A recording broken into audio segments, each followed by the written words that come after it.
প্রবাসীর বউর লগে টাঙ্কি মেরে কি নিজের খুব চালাক ভাবতেছস? আমার টাকা দিয়ে চিকেন চাপায় বা আমারও কস বলদ। বাবু তুমি কখন আসলা দেশে? তুমি জানো আমি তোমাকে কত মিস করছি। এই জন্য তো 3 দিনের নাগর বাড়ির মধ্যে লয়ে আমার টাকা দিয়ে বড় ফুর্তি করতেছস, খাইতেছস নাকি? তোর কাছে আমি জন্মের খাওয়ানি খাওয়াবো খারাপ।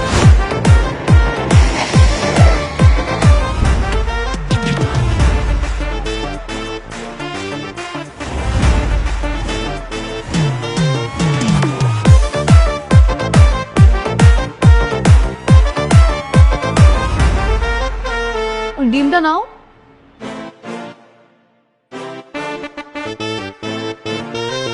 তোমার স্বামীটা না আসলে একটা কপাল পোড়া, বুঝছো?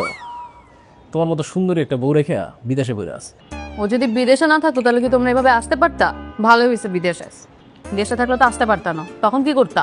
সমস্যা কি? তখন তোমার বিয়ে করে আমার নিজের বাড়িতে নিয়ে যেতাম, আর তুমি ওই মালটাটা ডিভোর্স দিয়ে দিতে।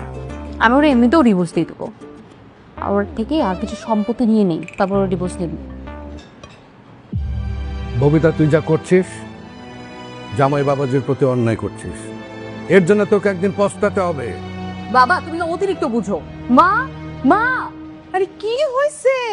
হ্যাঁ, বাবাকে ভিতরে নিয়ে যাও তো।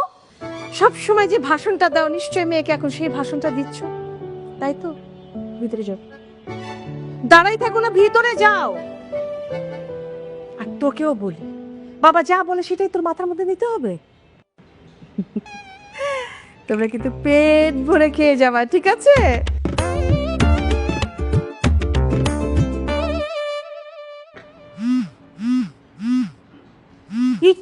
ও ফোন দিচ্ছে, কেউ কোনো কথা বলবে না। আচ্ছা, ওই শালা তোমার এত সময় অসময় ফোন দিয়ে কেন জানায় বলো? চুপ। হ্যাঁ হ্যালো, কোথায় তুমি? আমি তো হাসপাতালে। হসপিটালে?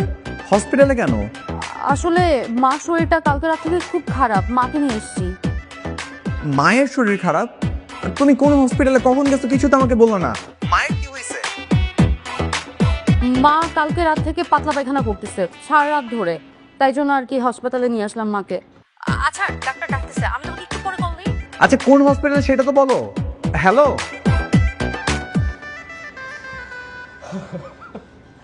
তোমার স্বামীটা না আসলে একটা বলদ।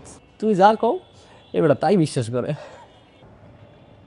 বড় দেখে তো কথা বিশ্বাস করছি। প্রবাসীর বউর লগে টাঙ্কি মেরে কি নিজের খুব চালাক ভাবতেছস?